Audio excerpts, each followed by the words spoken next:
Hi, everyone. Welcome to our webinar today, all about ISO revisions.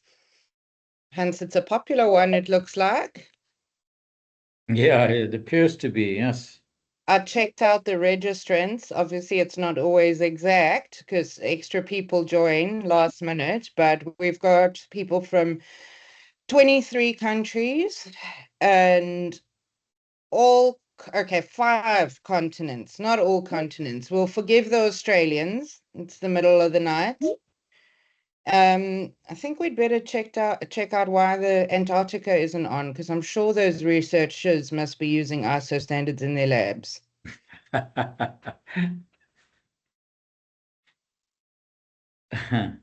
Okay, that's it. We've got everyone. So everyone, welcome. If you don't know me and you haven't met me before, I'm Taryn. I've been with ht+a and a former incarnation of ht+a and working with Hans for 5.5 years now in various roles. I'm in a consulting position, so a little bit more quiet than what you might be used to hearing from me, but still very much here with ht+a. Hans is like an uncle to me that won't leave me alone, so I can never split myself from him completely. Um, I'm sure everybody on this call does, in fact, already know Hans. If there was a celebrity auditor, it would be him. Hans has over 3,000 audit days under his belt, and in particular is an IETF third-party auditor as well. Hans is, of course, his name's on the company, Hans Trunkenpolz and Associates. How are you doing, Hans, and where are you today? Very well. Thanks, Taryn, for the intro. I'm actually dialing in from Romania right now. It's a not very friendly weather condition, to be honest. But it's good to be here. Thanks for having me. And yeah, hello to everybody that is dialing in from wherever in this world. Well, you'll be happy to know it's a bit of a grey, cloudy day in East London and Cinsa, so you're not missing out on too much, yeah. Good. So as ht+a, we provide consulting, auditing, and training services globally, which I think is represented by our attendees today. But also our primary offices are located in South Africa and Romania. So today, before I jump into it, I just wanted to confirm, as always, this recording as well as the slide deck will be made available to you within the next few days, certainly within this week. Please feel free to share far and wide. And of course, always you can get in touch with us at any time afterwards if we can assist or answer any questions for you.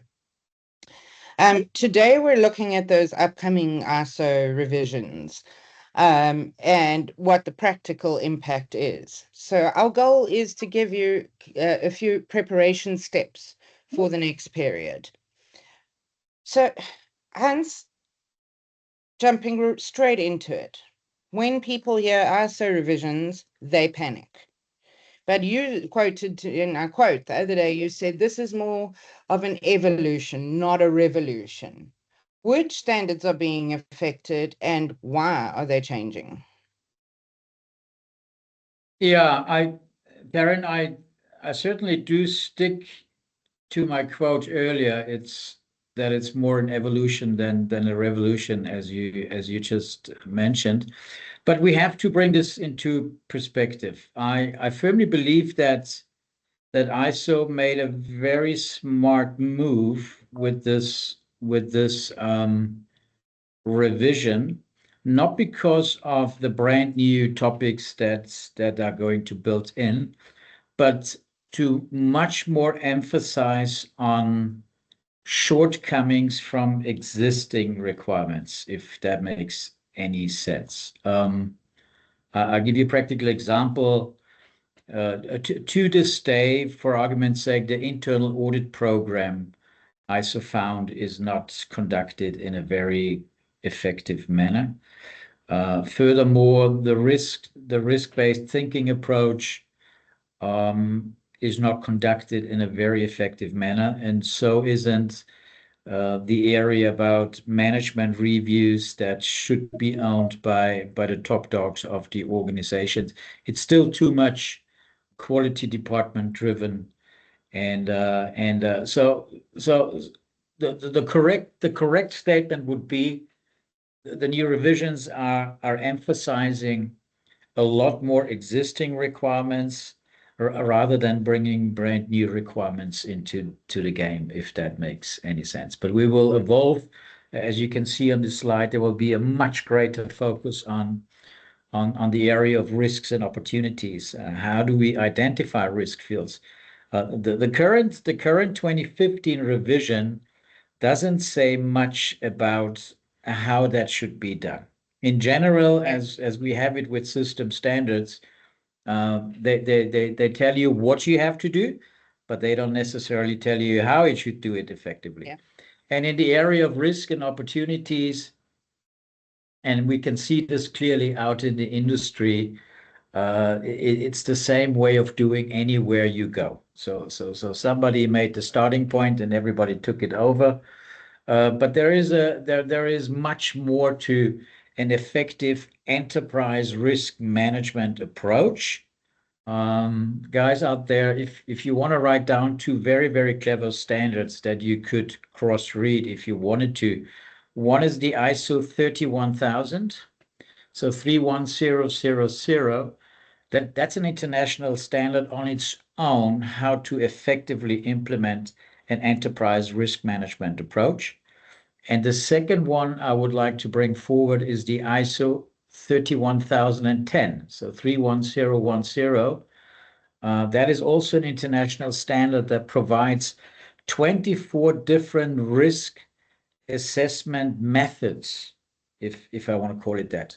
One is very well known. FMEA would be one of those 24, or SWOT analysis would be another one. So there's 24 different methodologies in which way you can identify risk fields and then work on them all the way through effectively to mitigate, if I want to call it that.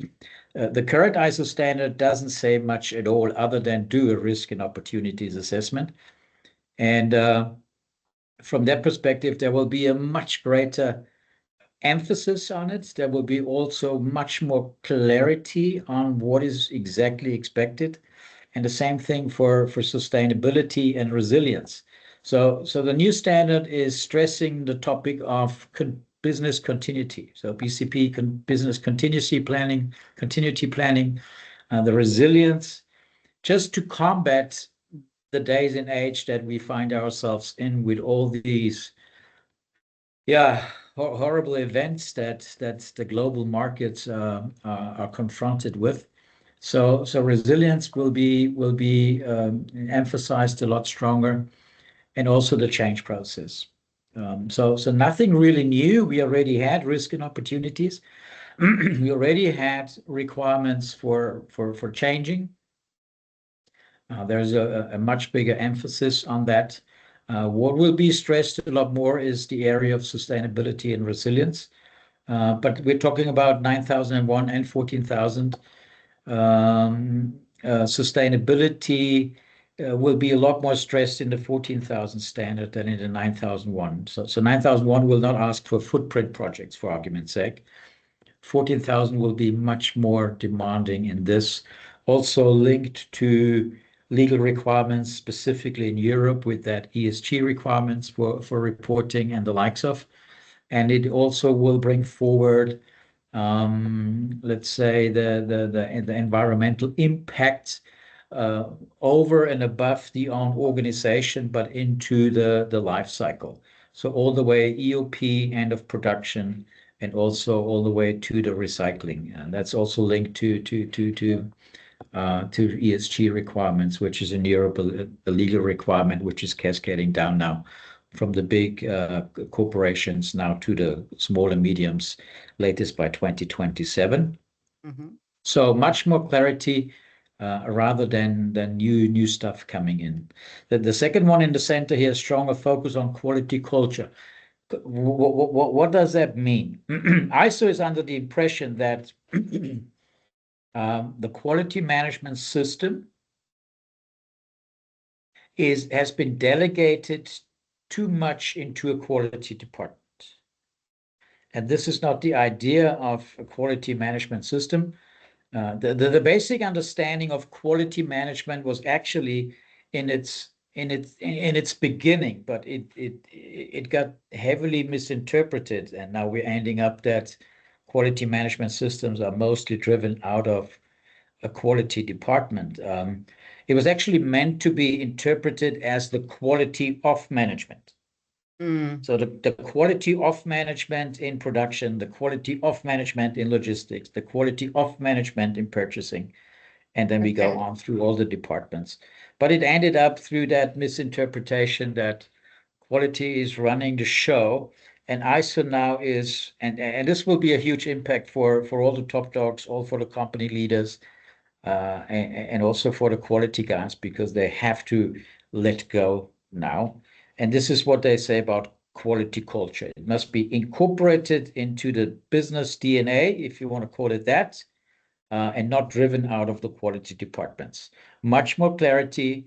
Also, the internal auditors and auditors will have to prepare themselves to be a lot more stringent and be a lot more demanding on where is quality taking too much lead, where are process owners not empowered to be part of the framework of ISO 9001 or even ITF if for the automotive delegates that are dialing in. And last but not least, ethical behavior. ISO is also under the impression that this must come forward. Ethical behavior is also part of ESG, a legal requirement, and there will be a stronger emphasis on that as well. And last but not least, on the right-hand side,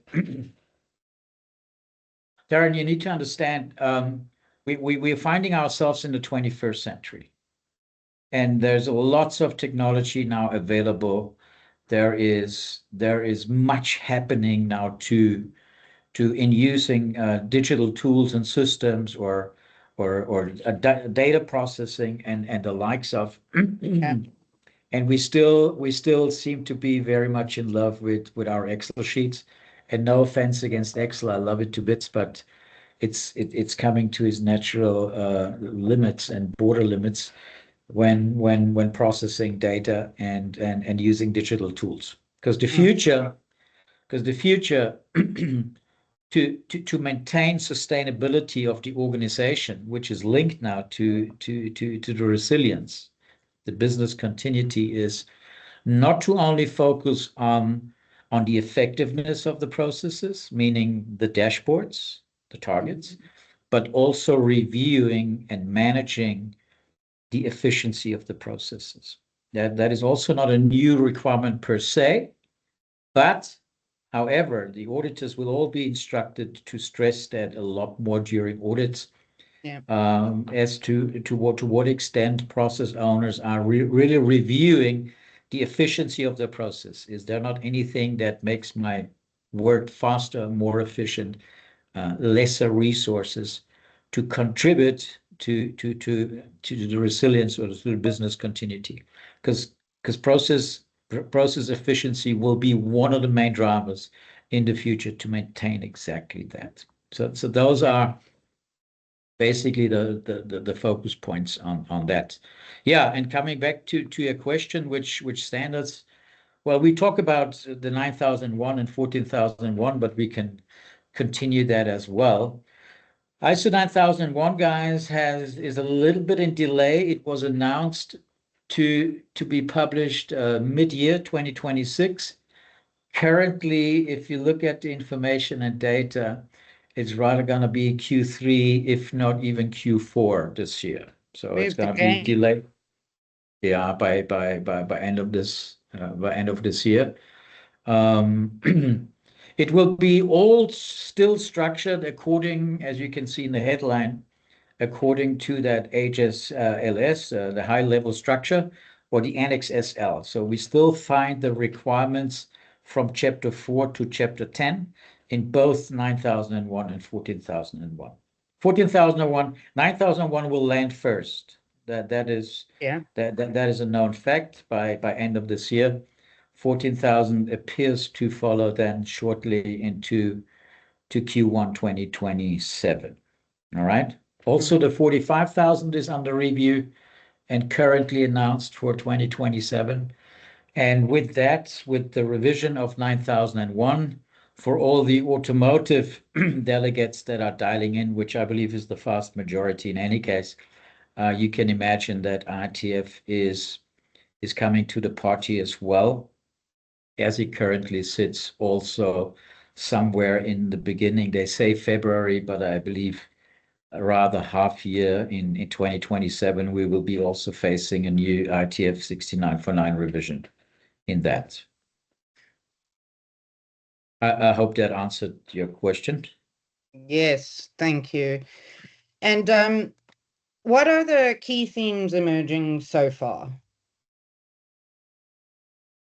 Well, the key themes, as I said earlier, the risk-based thinking approach has been already implemented in the 2015 version. However, ISO is under the impression that the way the organizations conduct the risk-based thinking approach in terms of method use, but it also in rolling out the responsibility and empowering the process owners throughout the organization is still not effectively conducted, and consequently a strong point of emphasis in the future, where the standard will bring in a lot more clarity and what is required and what not. Currently, and I can see that anywhere you go, it's still not incorporating, empowering the process owners in this process to a level as it should be. So risk-based thinking will be a day-to-day process, because you remember ISO 9001 is the framework in which you conduct your business. That's basically what it is. But in that framework, you run your processes, okay? But then we have, according to chapter 4, 4142, we are identifying internal but also external issues. And those external issues are war in Russia, war in Iran, inflation, the general marketplace condition, reduced quantities, customers are calling off. So those are all external factors that are currently ever changing, and they are bombarding my framework in which we conduct our business. That's the ISO or ITF system. So ISO is under the impression that the systems are currently way too static in the organizations to adapt to ever-changing external factors, and that's where they zoom in a lot more. And once again, we also need to prepare the auditors on all levels to consider that in their assessments and evaluations. Furthermore, where ISO also believes we need to perform a lot more is the area of how do we measure the process performance and the KPIs. So ISO says we should be more facts-driven, data-driven, rather than just understanding what procedures say, if that makes any sense. We still, to this day, have the issues that we do have KPIs. Organizations can usually show KPIs, but it goes far beyond just the operational areas, okay? So we also need to consider all support processes that are supporting the manufacturing environment. And there you will see, although you see KPIs, but they're not really meeting the effectiveness of the process per se. A practical example could be whenever you go in an HR department, you will find fluctuation, you will find turnover KPIs, and they're important KPIs, don't get me wrong. But they are neglectable. There's next to no KPIs to measure the competence of people in the organization. And ISO is going to be a lot more stronger on that, so that we use not just KPIs to show something to an auditor, but also are they relevant and are they effective to really monitor the process performance. Yeah, not just KPIs for the sake of a KPI. Yeah, exactly. And last but not least, in chapter 4, the context, the organization, which is actually the business DNA of the organization. The interest and the expectations of interested parties is an existing requirement. Once again, there's nothing new, but the reviews, if the interested parties have all been considered and satisfied, will be a much bigger point of emphasis as well.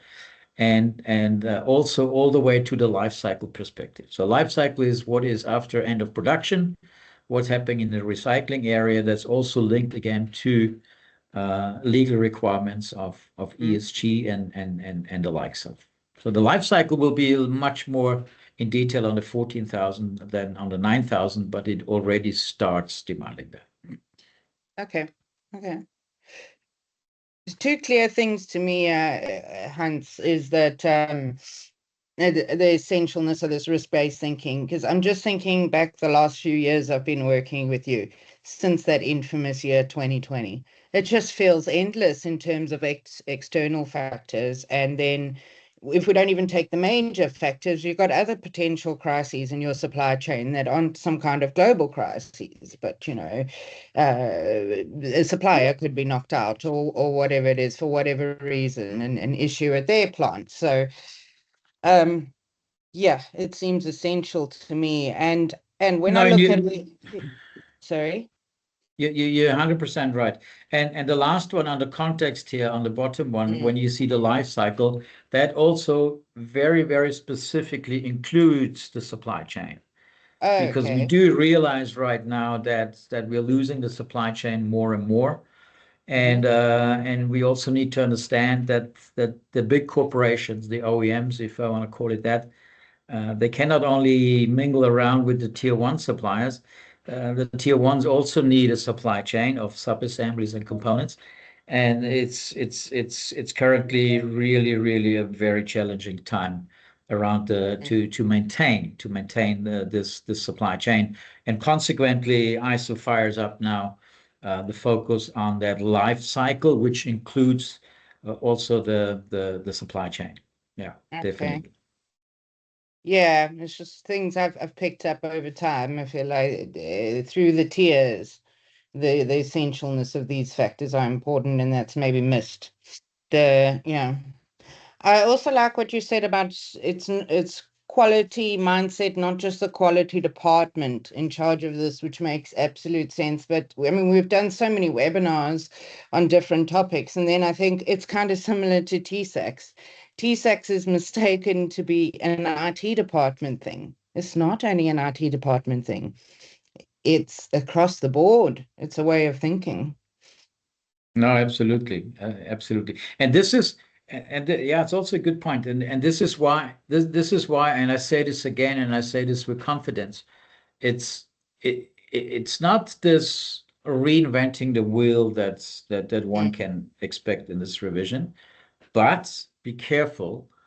It will emphasize a lot more on existing requirements, and the whole industry, audit industry, will also be asked and updated and uplifted to specifically monitor these requirements that already existed, like risk assessment or management review or internal audits. Are they really conducted in an effective manner to reinforce and contribute to sustainability of the organization? Bottom line. And not just KPIs or documents or whatever it is, or meetings for the sake of. It should actually really benefit the business. And you know me, I'm a bit of a more of a creative mind. To me, something like standards and systems and processes and procedures, I'll openly admit I dodge them as quickly as possible. But where they are done and implemented in a way that benefits and actually helps us get through our day, it doesn't actually feel onerous. It's not that tick box exercise, which to me was was the misperception I had of these standards and their requirements. Well, the misperception is still out there, Terry. Since 2015, based on that risk-based thinking approach, ISO invited the organization, left it up to the organization based on the risk. You decide what needs to be a documented information. Mm-hmm. All right, and people went overboard with that, just cutting here, cutting there. But if you want to have confirmation of process performances, you just can't get away with a certain amount of documented information and the likes of, and that's basically what ISO is after, stronger than ever before. Mm. I think there's a huge challenge to uplift the auditors to really zoom into these focus points as the new ISO standard planned it to be. Then it's actually that the next thing I wanted to ask you is that leadership's often asking what changes for them. No, you've got it there. What changes for them specifically? What are auditors expecting? And what's your message to plant leadership and corporate teams? The plant, I think the new revision with this high focus point, there are three interested parties that will be affected the most. Well, one, of course, are the top dogs, the runners of the business. Number two, the internal auditors, or the auditors per se. And thirdly, if not on the same level, the process owners, because ISO 9000, you must remember, the process owner requirements was not part of ISO 2015. All right. It was, and everybody that is in the automotive industry dialing in here today will confirm that has been a very specific ITF requirement. Oh, yes, but ISO is bringing that forward and specifically talks about process owners now, more in the operational level, but basically all identified processes from chapter 4 shall have a process owner. But even in the ITF area, it's organizations often go the easy way. They take the existing organization chart, and then they see there's all these department managers, and then they became automatically also the process owners, which was never really the intention of that standard. The true intention was basically to break down all these silo thinking and empower the organization over a broader range of people, basically. A process owner can still report to a manager, no problem. But that was also terribly misinterpreted in the majority of the organization. It's almost ridiculous. And that will also be stressed. Accountability, empowerment. So everything will have a much stronger emphasis than ever before, rather than formulating a new requirements. Okay. If that makes. So quality alone, accountability cannot be delegated to quality. This is what I said about quality culture, a very strong point. That's coming forward. And if these quality management system representatives that we still have to this day out in the industry, ridiculous, absolutely ridiculous.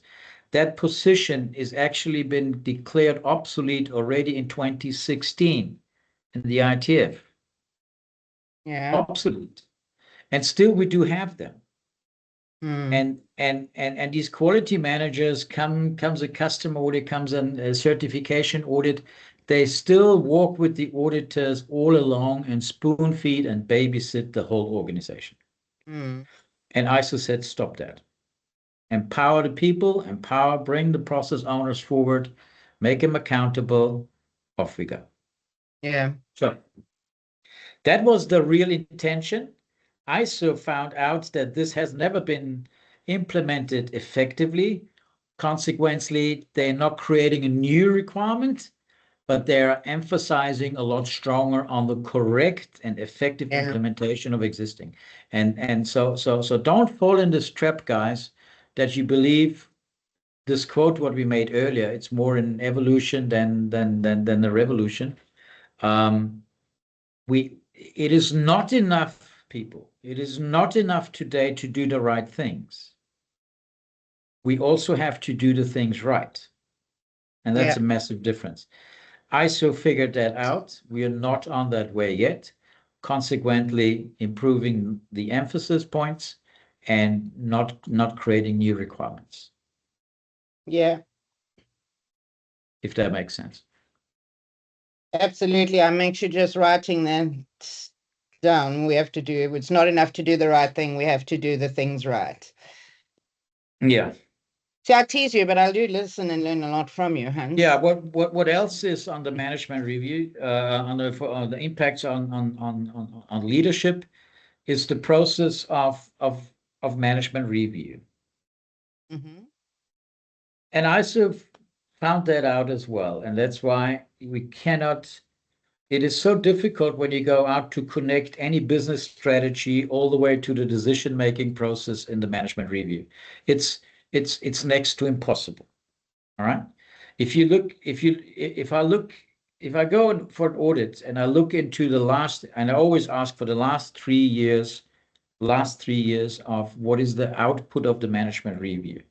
Okay. First, I asked the top dogs, is that what is the difference between a management review and an ops meeting? And he said, not much. He said, well, have you ever considered that the QMS review might have a different purpose to your ops meetings that you do on a weekly and monthly basis in any case?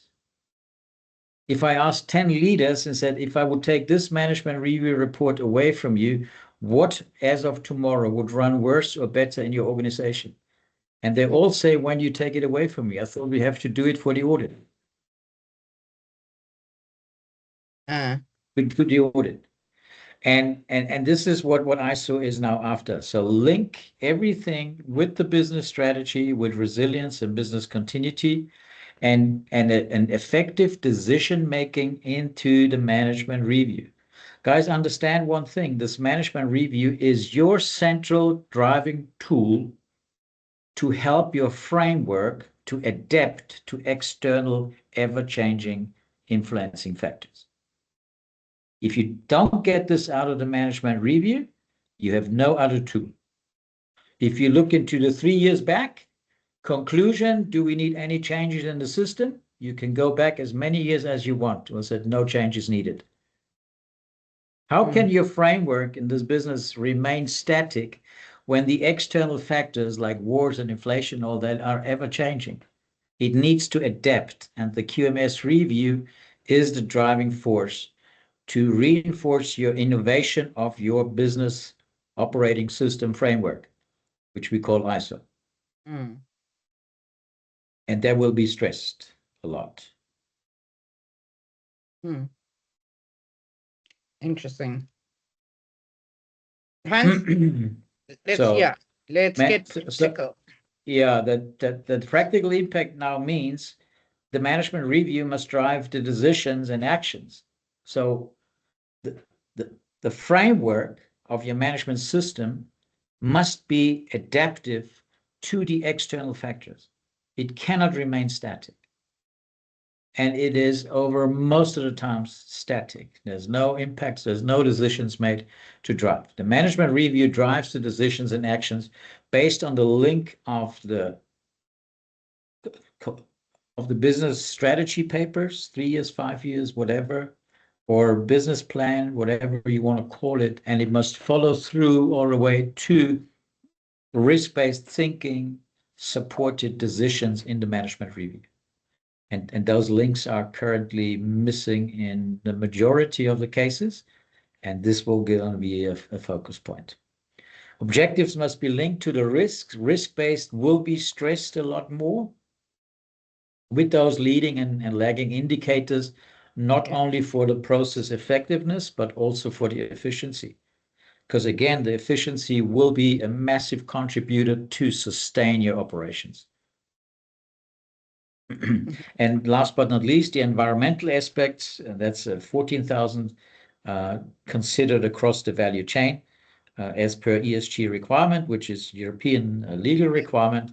And that's also involving the supply chain end of production times, recycling times, and the like stuff. So, and not so much focus the aspects on the company itself. So it goes beyond aligned with the ESG requirements. So what can be done like in the next short term to prepare and start getting ready? Darren, to be honest, if someone feels comfortable now to say there's not many more requirements coming in, would be a big mistake. Simply because of the before said that we haven't cleaned up, we haven't implemented effectively so many existing requirements, which will be zoomed into much more than ever before. So what can be done is to run your self-assess. This document is already out. You know, it's not, the standards are not released, but this documents, the ones that are open for public, based on which we get all our informations out, should be gathered at the first place immediately. So that's open for public. It's unfortunately not free of charge, but you can order that on the ISO website at any given time, and review for yourself and get the operations ready with a self-assessment, a gap analysis, if you want to call it that. So maybe complete a gap assessment against the new ISO themes with the high focus points, and then maybe start prioritizing already 3, 5 actions, whatever it is, because you need to prepare now the process owners and the top dogs of the world, because the quality managers or the quality management system representatives, they will be taken out of the game. They will be put on pause by the auditors, and they want to talk to the process owners, and they will treat them like a DNA integrated, empowered process owner, if that makes any sense. Yeah. Okay? And then prepare the leadership and internal auditors also for the new expectations. And well, that will be the quality departments in any case. But whoever of you out there that will be conducting internal audits, you may start to uplift already now. Elsewise, it will be an overwhelming amount of emphasis points, not new requirements. So we stick to our statement. It's not a revolution of news, but it's a higher emphasis on the shortfalls of existing requirements that ISO felt we need to clean up first. So that is something that is my advice to each and everyone out there, to start the engines now already, to not be overwhelmed with the complexity and the in-depth focus of certain requirements that will be much more clarified in the standard than in the 2015 versions. Let's put it that way. Yeah. Yeah, let's see what else we have. Yeah, these ISO readiness checks, that's well worked into this presentation, Taryn. Well done.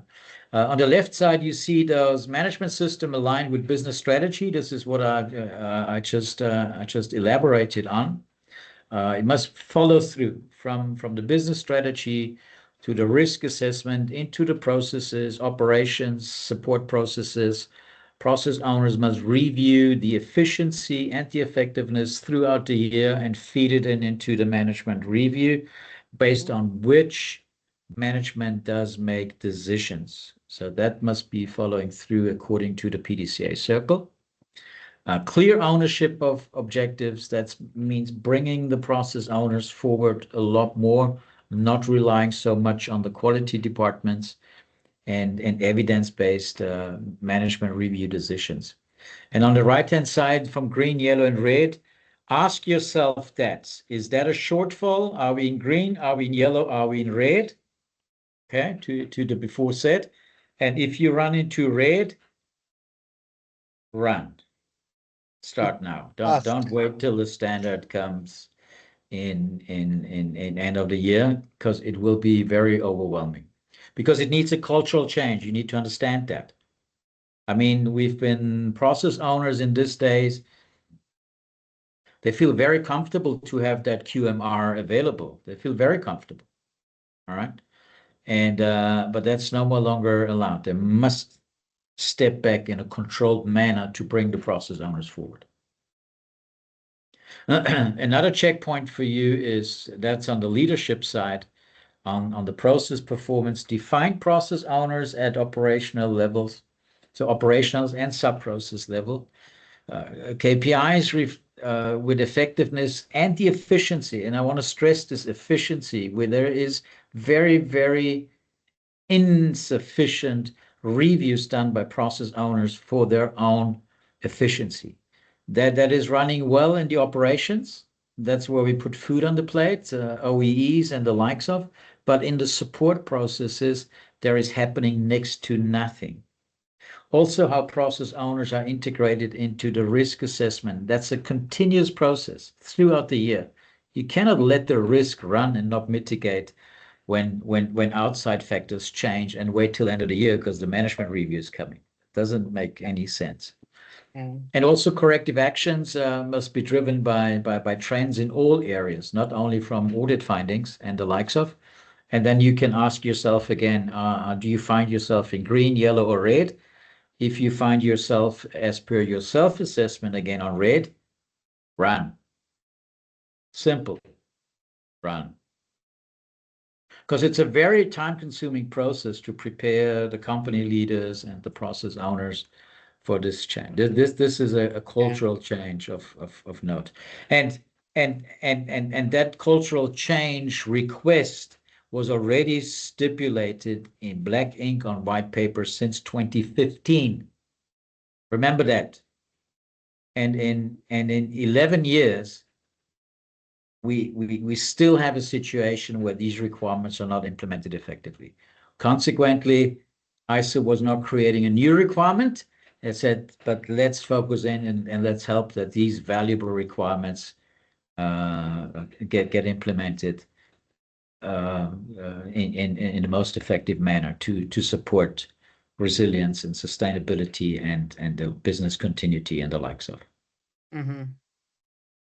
That's for process performance, for the risk assessment, yeah, environmental aspects. They're leaving the boundaries of the company. That's for 14,000. It goes all the way to the life cycle. So end of production all the way to recycling. Very strongly linked to your strategy, because as an input into your strategy, you get also legal requirements, and ESG is a legal requirement, or depending on the size of your organization. But as of 2027, literally every company is involved. So that needs to widen up the boundaries of the assessment of your environmental aspects and impacts. Risk and opportunities integrated into the planning. Planning is your chapter 6 in ISO or in ITF. When you plan your management system, and it's again not a quality department system, it's a business operating system. All right. So that risk and opportunity assessment, which will be much more clarified in the new updates. All right. Not as rudimentary and generic as we had it in the 2050 version. That's why it went all south. Integrated into the planning, and the auditors are now asked to really follow that through from the planning all the way to the execution, to the monitoring and control. Beautiful. But that aspect was meant to be that way already since 2015. So ISO said it doesn't make sense to fire up more new requirements. Let's clean the existing ones up, if that makes any sense. And the controls monitored and reviewed for effectiveness. Yeah, I did elaborate on that. So the future, one more time, guys, is not only to look at the effectiveness side, that you have a green dashboard. We also need to look into the efficiency of the processes, including every support process. That's where we can reinforce and support sustainability and business continuity. That is a massive contributor to maintain your competitiveness, if you want to call it that. And the technology is out there. If you only look into what is happening now on AI-supported tools only in quality management. It will blow your mind. And we still run around with Excel sheets and words and templates and the likes of and I can see already some movers out there. Not as many as I would wish to see, but the ones that I like to call them front runners. If you go into and follow up what's already happening in AI-driven support tools to improve efficiency on the support processes, is mind-blowing. It's absolutely mind-blowing. And the time is not already to implement AI tools in certain activities.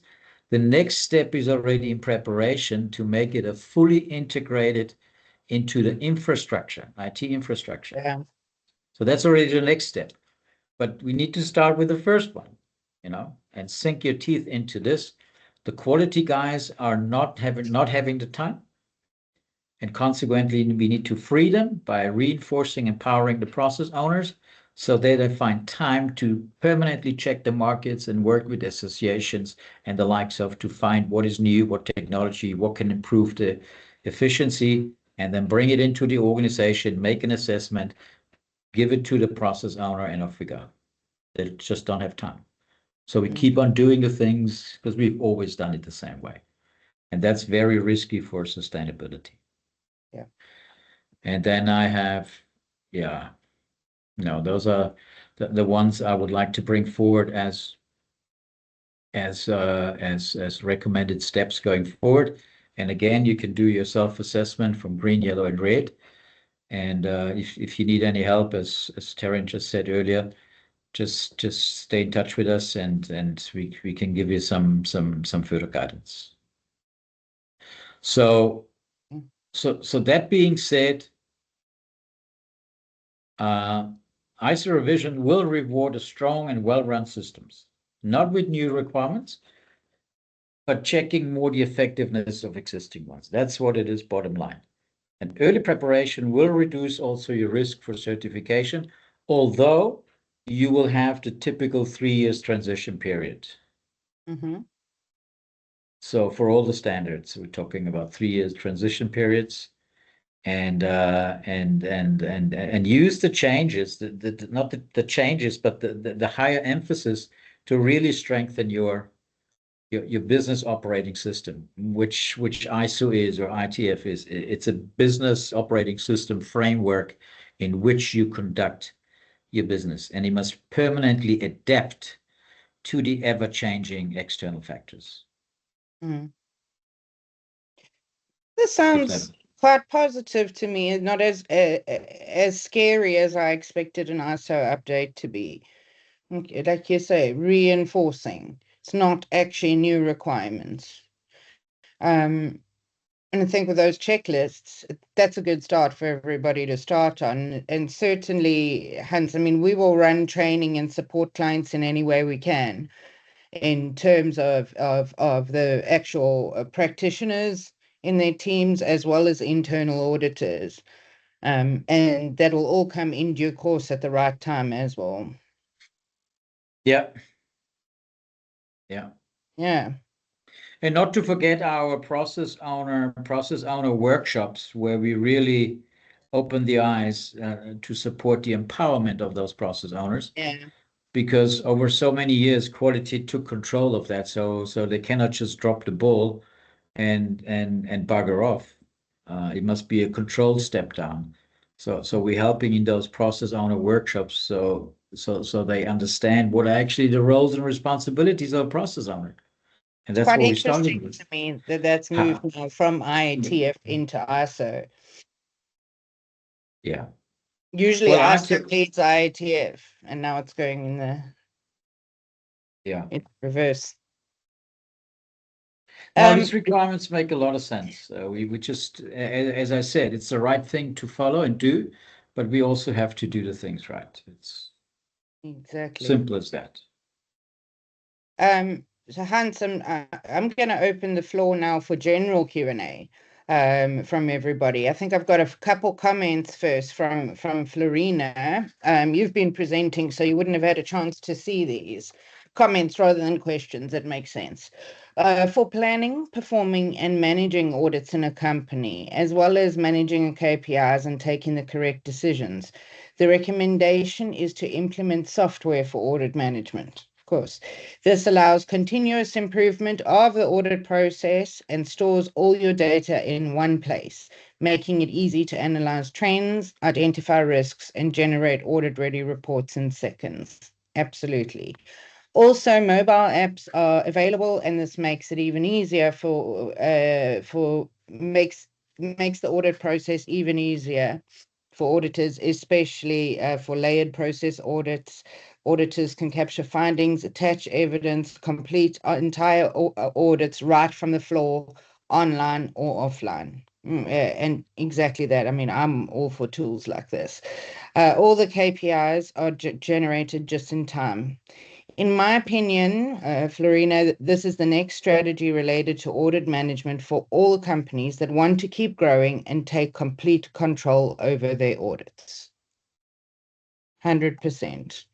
Yeah, that's not a quote, that's a statement, huh? It's a statement, yes. Yeah, no, and I fully agree, guys. If you look out there, what is already available to reinforce exactly what this lady said, it will blow you out of the park. And it's amazing, and it's all geared up for two things: to drive efficiency and get data accuracy. Yeah. That's where ISO will also put a high emphasis. Data accuracy. How do we statistically analyze? The ISO is tired of looking at these data cemeteries. You have so many databases, the data are coming out of your ears. But in what way are we statistically analyzing? Are these data accurately, and does it support an effective decision-making process? That's coming in new. Not a new requirement again, but it's now reinforced, as the lady says, by technology, by tablets, internal audits, and the likes of. Yeah. Because your internal audit program is a farce. It's an absolute farce. It's just ticking the box for something. We're not getting enough out of this so powerful tool. The reputation of internal audits is down the drain. We're not getting the right things out of it. We're not generating enough improvement ideas and findings, non-conformities, and there it goes its way. And the bad thing for the QMRs is the top dogs are not supporting it. The process owners are not supporting it from bottom, and the quality guys get grinded there somewhere in the middle. And over time, they can only run away in frustration. There's no other way. I agree with the statement very much. Always direct, Hans. Your internal audits are fast. Here's a question coming up from Martin. Certifying auditors tell me that they are stuck with documentation and they spend less time out where the magic happens. How do you think this might change with the new revisions? Is this for certification auditors? Yes.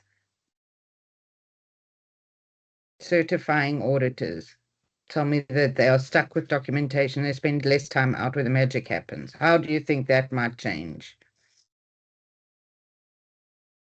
Honestly, whoever raised this question, actually, I would actually like to take this offline to stay politically correct.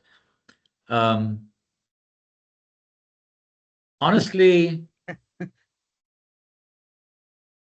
nothing. At least, when I say nothing, let me elaborate on that. Certification auditors are extremely tight with time. Reason being is that the audit mandates on site are dictated by the regulatories, and the amount of employees gives you a certain minimum mandates that you have to spend for a certification audit. And I can tell you, with all the routine that I gathered over 3,000 days in the last 35 years, I even still find it difficult to effectively zoom into what is needed to be done according to the plan. Time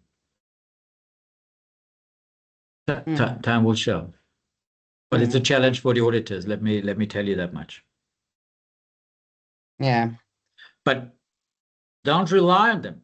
This is where you need to up the game for the internal auditors and uplift them. They're still doing too much, the whole system. Put small amount of processes, increase the time and go into depth. Take your time and really get all the improvement rates up. And that's actually the part of the internal audit, not so much of the certification audit. Okay. That makes sense. Not politically incorrect either. I've got a couple raised hands here. Although I'm not sure because they've been since the start. Claudia and Steve, your little widget for raised hands are up. If you would like to chat, just pop me a message.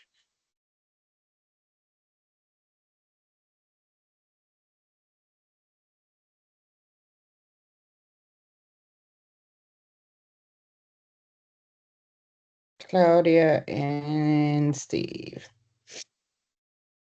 It's like we expected, Hans, maybe fewer questions for this topic, more commentary. That's fine. Yeah, it's absolutely fine. It's a little bit like we expected.